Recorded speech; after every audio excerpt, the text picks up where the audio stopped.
اعوذ باللہ من الشیطان الرجیم بسم اللہ الرحمن الرحیم والذین آمنوا وعملوا الصالحات سندخلهم جنات تجری من تحتها الانہار خالدین فیہا ابدا لهم فیہا ازواج مطہرۃ وندخلهم ظلا ظلیلا ان اللہ یأمرکم ان تعدوا الامانات الی اہلها وَإِذَا حَكَمْتُمْ بَيْنَ النَّاسِ أَن تَحْكُمُوا بِالْعَدْلِ إِنَّ اللَّهَ نِعِمَّ مَا يَعِظُكُم بِهِ إِنَّ اللَّهَ كَانَ سَمِيعًا بَصِيرًا يَا أَيُّهَا الَّذِينَ آمَنُوا أَطِيعُوا اللَّهَ وَأَطِيعُوا الرَّسُولَ وَأُولِي الْأَمْرِ مِنكُمْ فَإِن تَنَازَعْتُمْ فِي شَيْءٍ فَرُدُّوهُ إِلَى اللَّهِ وَالرَّسُولِ إِن كُنتُمْ تُؤْمِنُونَ بِاللَّهِ وَالْيَوْمِ الْآخِرِ ذالک خیر و احسن تأویلا صدق اللہ مولانا العظیم والذین آمنوا اور جو لوگ ایمان لے آئے وعملوا الصالحات اور سنت کے مطابق نیکیاں کیں سندخلہم ان قریب ہم انہیں داخل کریں گے جنات باغات میں تجری من تحتها الانہار جن کے نیچے نہریں بہہ رہی ہوں گی خالدین فیہا اس میں ہمیشہ ہمیشہ رہیں گے آباداً کبھی بھی وہاں سے نکلنا نہیں ہوگا لہم فیہا ازواج مطہرۃ اور اس کے اندر ان کی بیویاں ہوں گی پاکیزہ وندخلہم ظلا ظلیلا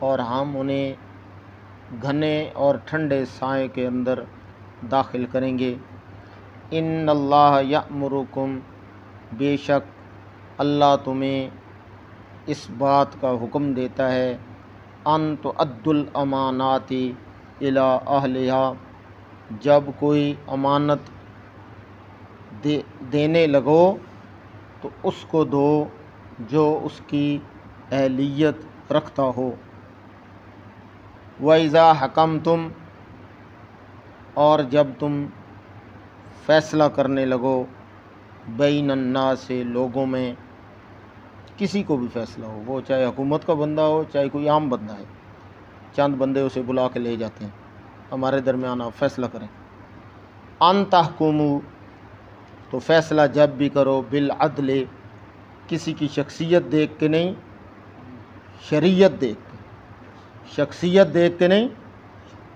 شریعت دیکھ کے کرنا ہے فیصلہ ان اللہ بے شک اللہ نعم ما یعظکم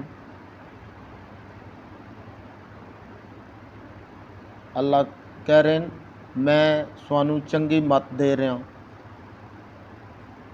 تمہیں اچھی بات کی واعظ اور نصیحت کر رہا ہوں اللہ کہہ رہے ہیں میں سوانو چنگی مت لا رہا ہوں ان اللہ کان سمیعا بصیرا بے شک اللہ ہر وقت سننے والا اور دیکھنے والا ہے یا ایھا الذین آمنوا اے ایمان کا دعویٰ کرنے والو اطیعوا اللہ ہر معاملے میں اللہ کی اطاعت کرو واطیعوا الرسول اور اس کے رسول کی اطاعت کرو واولی الامر منکم اور جنہیں تمہارا سربراہ بنا دیا جائے وہ گھر میں ہو وہ دفتر میں ہو وہ کسی علاقے میں ہو جس جگہ پہ بھی کوئی آپ سربراہ بنا دیتے ہیں کسی کو چھوٹا ہے بڑا ہے اچھی صلاحیت والا ہے بری والا ہے ایک دفعہ آپ اسے سربراہ بنا دیتے ہیں چاہے وہ مسجد کا امام ہے تو پھر آپ نے اس کی اطاعت کرنی ہے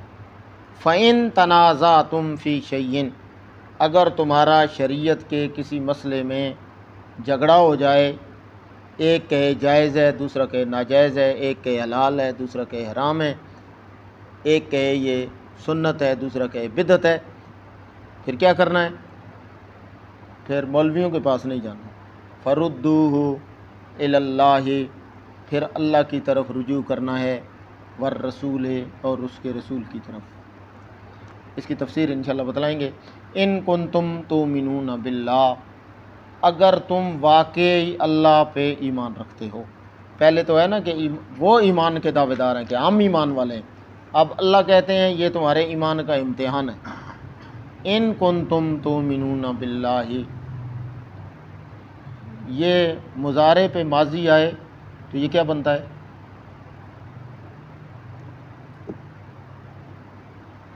افعال ناقصہ مضارع کے ساتھ کیا آئیں؟ یہ بن جاتی ہے ماضی استمراری۔ اگر تم ہمیشہ ایماندار رہنا چاہتے ہو، یعنی تم یہ چاہتے ہو کہ ہمارا ایمان باقی رہے، جو ہم اللہ اور اس کے رسول پہ ایمان لائے تھے وہ اسی طرح برقرار رہے، تو برقرار کس صورت میں رہے گا؟ جب ہر معاملے میں اللہ اور اس کے رسول کی طرف رجوع کرو گے۔ اگر رجوع نہیں کرو گے تو ایمان برقرار نہیں رہے گا۔ ان کنتم تؤمنون باللہ والیوم الآخر، ذالک خیر، اسی میں تمہارے لیے بھلائی ہے، دنیا اور آخرت کی بھلائی مطلق ہے۔ وَأَحْسَنُ تَأْوِيلًا، اور سب سے خوبصورت پیغام، سب سے خوبصورت بات یہی ہے۔ یعنی وہ جیسے کہتے ہیں نا جو بات دل کو لگے، تاویل کہتے ہیں جو بات دل کو لگے، یا جو شریعت کا مزاج ہے۔ تفسیر وہ ہے جو میں اور آپ کریں، تاویل وہ ہے جو اللہ اور اس کے رسول کی مرضی ہے۔ تاویل اور تفسیر میں فرق ہے۔ جو کتابوں کے ذریعے ہو وہ تفسیر ہے، یعنی اس کی جو تشریح آپ قرآن سنت کی کر رہے ہیں، لیکن تاویل وہ ہے جو اللہ اور اس کے رسول کی مرضی ہے۔ اب یہ کیسے فرق پتہ چلا؟ لفظ دونوں ایک ہیں۔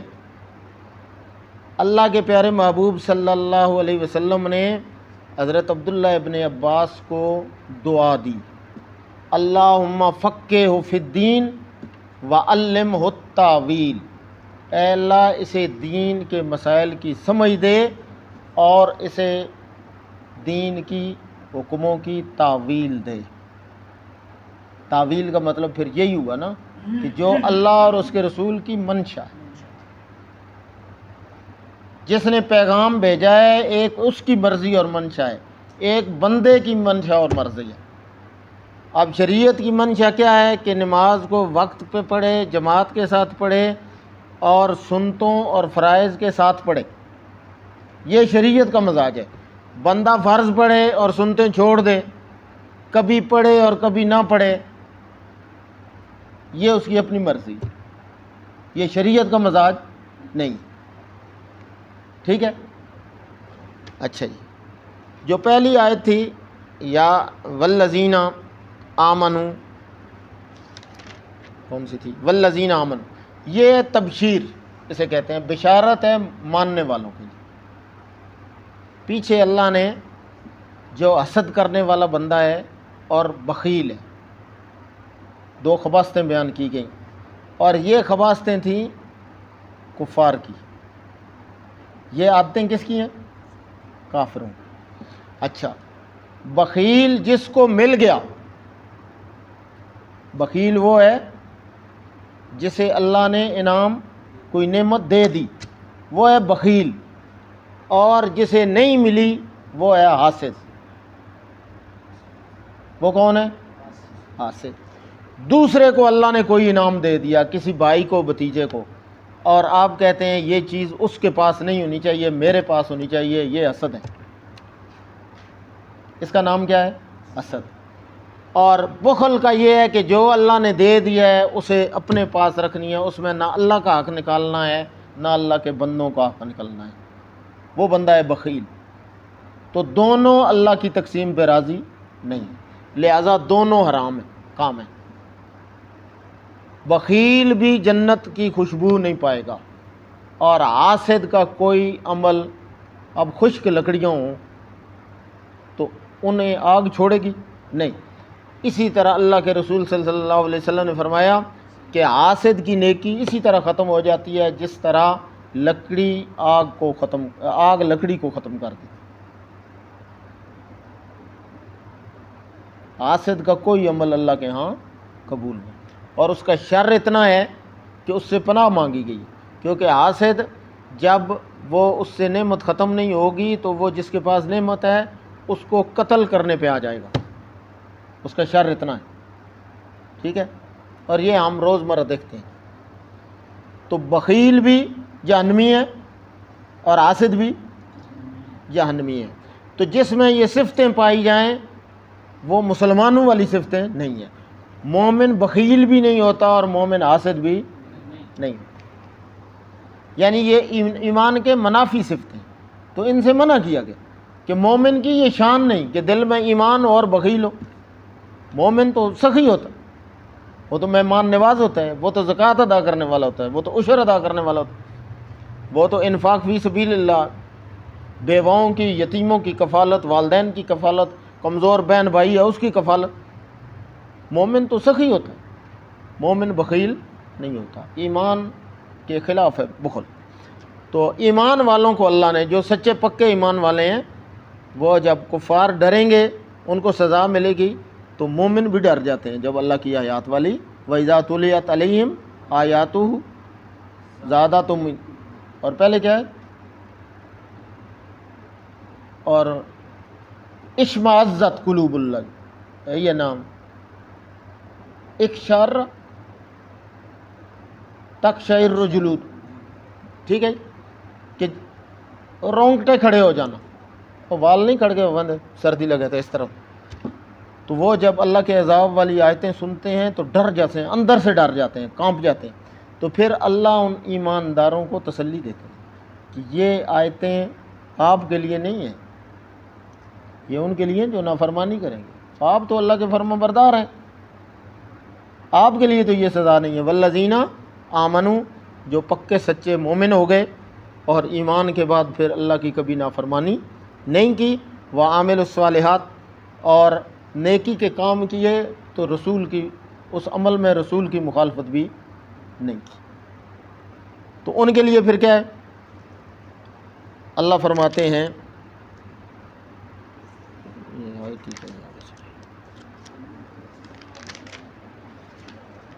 اچھا، ان کے لیے رب تعالیٰ فرما رہے ہیں سندخلہم جنات تجری من تحتہا الانہار.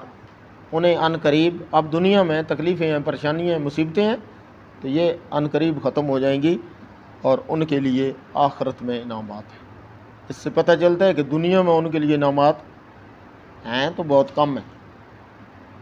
جنت کے انعامات اس لیے بتلا کے انہیں حوصلہ ان کا بڑھایا جا رہا ہے، ورنہ اگر دنیا میں بھی عیاشی ہے تو پھر بشارت دینے کا مقصد کوئی نہیں.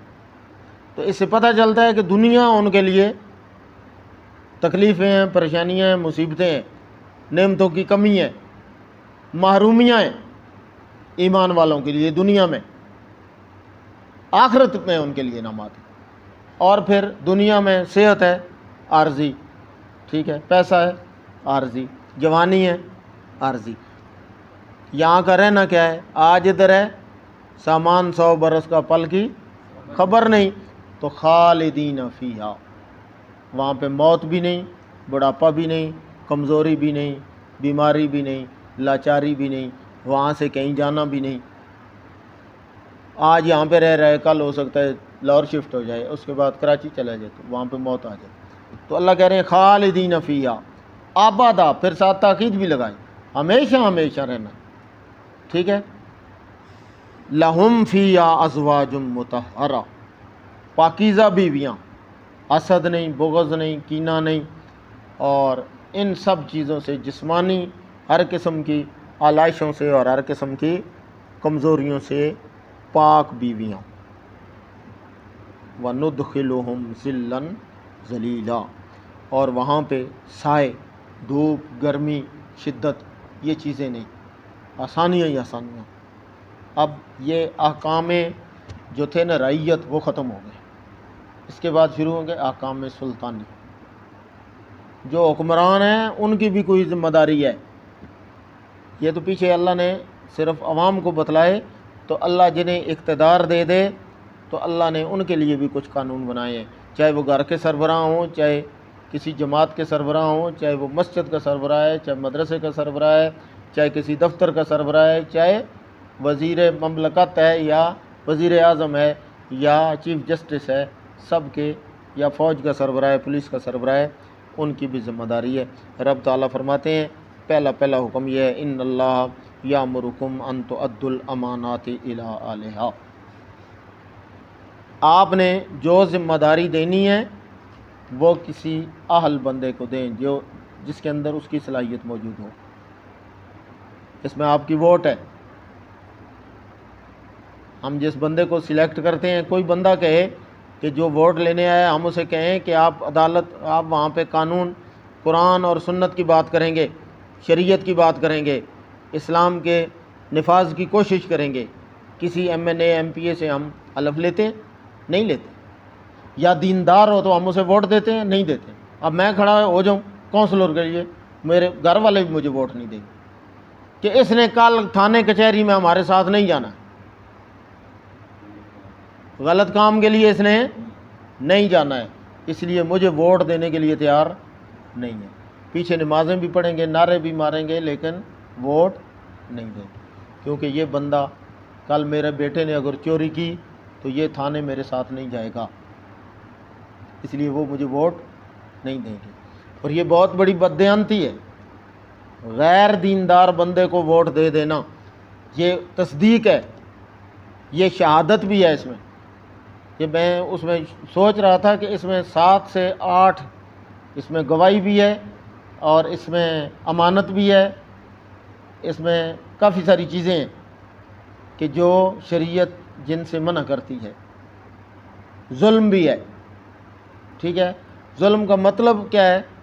کہ چیز کو اس کے اصل مقام پہ نہ رکھنا، یہ اس کو کہتے ہیں ظلم، یعنی وہ ناانصافی ہے۔ اللہ نے اعدلوا هو اقرب للتقوی، تو اللہ فرما رہے ہیں کہ جو امانتیں ہیں وہ عہدے کی صورت میں ہوں، وہ عام امانت کسے سمجھتے ہیں؟ صرف پیسے کو، ٹھیک ہے۔ جو پیسے کی ہیرا پھیری کرے ہم اسے بے ایمان کہتے ہیں، نہیں۔ جو مولوی مصلی پہ کھڑا ہے، ممبر پہ کھڑا ہے، قرآن اور سنت کا صحیح مسئلہ کھول کے بیان نہیں کرتا، وہ سب سے بڑا بے ایمان ہے، وہ سب سے بڑا خائن ہے، وہ خیانت کرنے والا ہے۔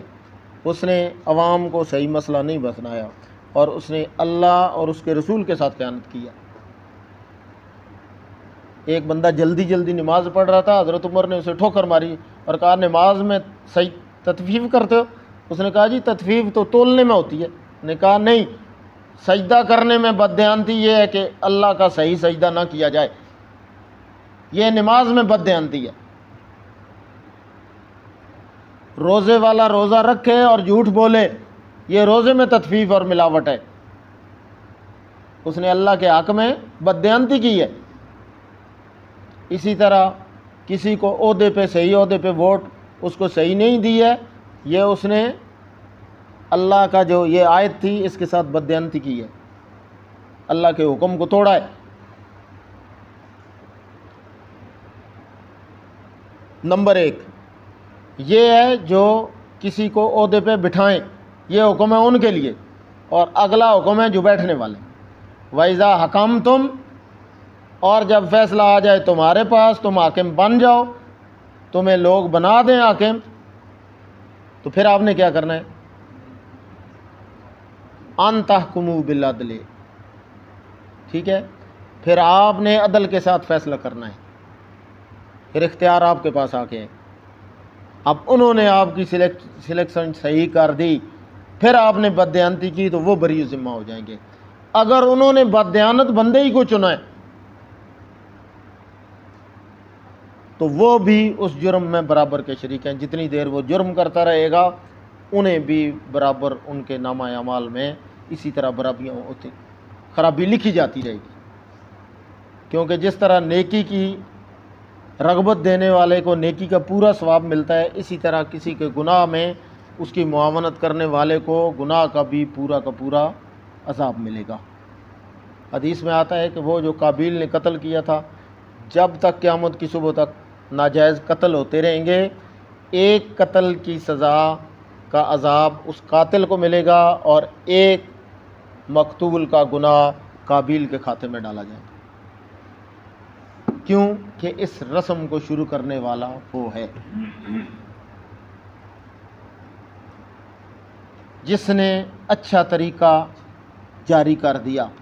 من سن سنتن حسنتن، جس نے ایک اچھا طریقہ رائج کر دیا، اس کو برابر جب تک وہ طریقہ چلتا رہے گا اس کو اچھا ثواب ملتا رہے گا، اور جس نے ایک برا طریقے کی ایجاد کر دی، جب تک لوگ اس رسم بد پہ عمل کرتے رہیں گے اسے برابر نامہ اعمال میں عذاب لکھا جاتا رہے گا اور قیامت کے دن اسے مل کے رہے گا۔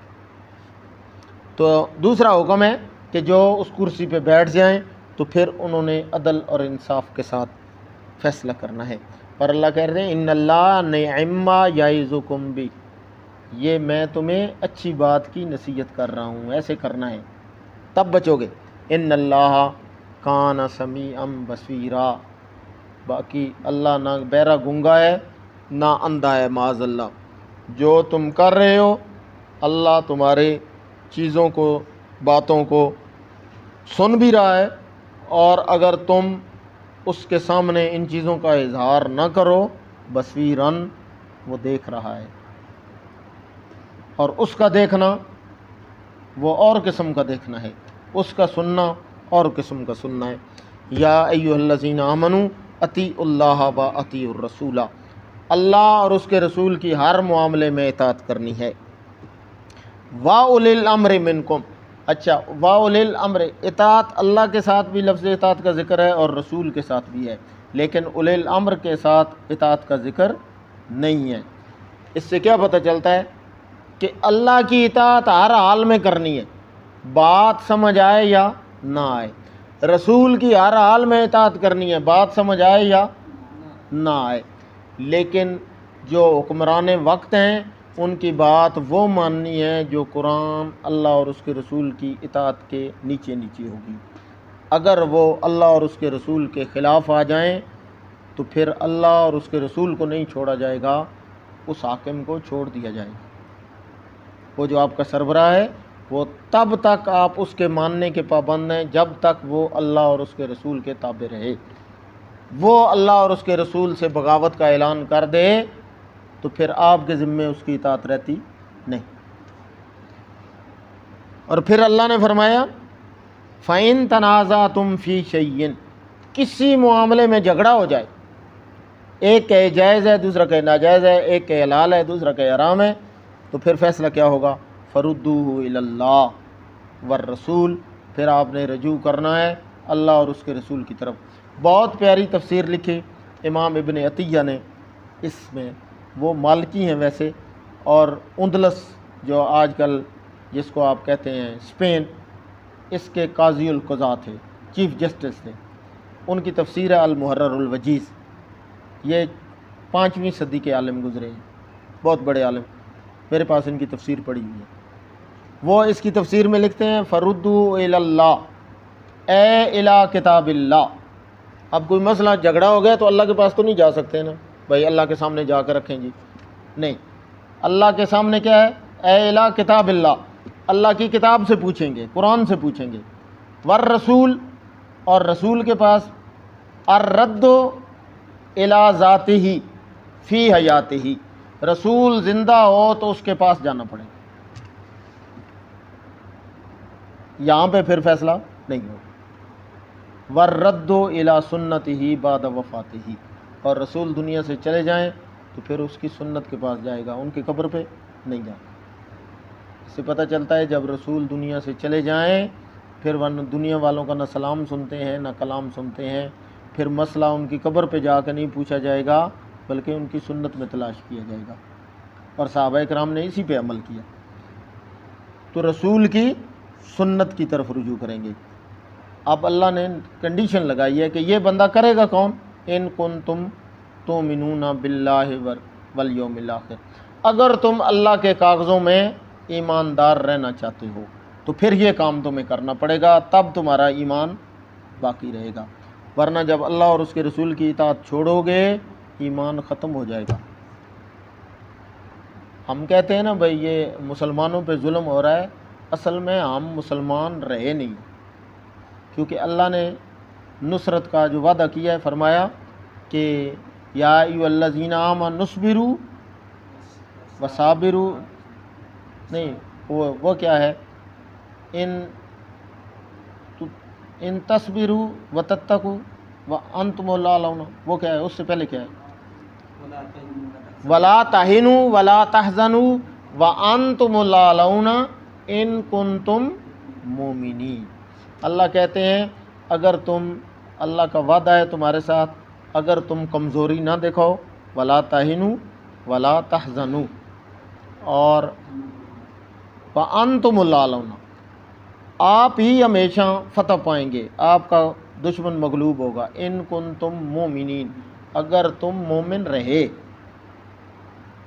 اگر مومن نہ رہے تو پھر ہمارا وعدہ بھی نہیں ہے۔ تو اللہ کی نصرت رک گئی ہے، اس کا مطلب یہ ہے کہ ہم مومن نہیں ہیں، ورنہ ہم غالب ہوتے۔ تو غالب مغلوب ہو گئے ہیں، لہٰذا ہمیں اپنے ایمان کی فکر کرنی چاہیے۔ ہم وہ مومن نہیں رہے کہ جن کو اللہ غالب کرتا تھا، اس معنی میں ہم مومن نہیں رہے، کیونکہ ہم کسی بھی معاملے میں اللہ اور اس کے رسول کی طرف نہیں جاتے، بلکہ ہم دیکھتے ہیں برادری کیا کہتی ہے، ہمارا دوست کیا کہتا ہے، ہمارے والدین اور بہن بھائی کس طرف ہیں، ہمیں اللہ اور اس کے رسول کی پرواہ نہیں رہی۔ تو جب اللہ کی اور اس کے رسول کی پرواہ ہم نے ختم کر دی تو اللہ نے بھی اپنی قدرت اور رحمت کا ہاتھ اٹھا لیا ہے۔ تو یہ اسی صورت میں ہوگا جب ہم واپس اللہ اور اس کے رسول کی طرف رجوع کریں گے۔ تو اللہ فرماتے ہیں ذالک خیرن، اسی میں تمہارے لیے دنیا اور آخرت کی بلائیاں ہیں۔ تو یہ بلائیاں ساری جو خرابیوں میں تبدیل ہو رہی ہیں، یہ اسی لیے ہو رہی ہیں کہ ہم نے اللہ اور اس کے رسول کی طرف رجوع ختم کر دیا۔ وَأَحْسَنُ تَأْوِيلًا، اور سب سے بہترین تفسیر اور اللہ کی سب سے بہترین منشا یہی ہے۔ اللہ کی منشا کیا ہے کہ تم اللہ اور اس کے رسول کی طرف بار بار رجوع کرتے رہو۔ یہ دیکھیں نماز بار بار رجوع ہے اللہ کی طرف، کہ بندے کا اللہ کے ساتھ رابطہ مسلسل رہے، دن میں 5 مرتبہ رابطہ ہوتا رہے، اور بندہ کبھی اللہ سے دور نہ ہو۔ بندے رب کو چھوڑ جاتے ہیں، رب بندوں کو نہیں چھوڑتا۔ وآخر دعوانا ان الحمد للہ رب العالمین۔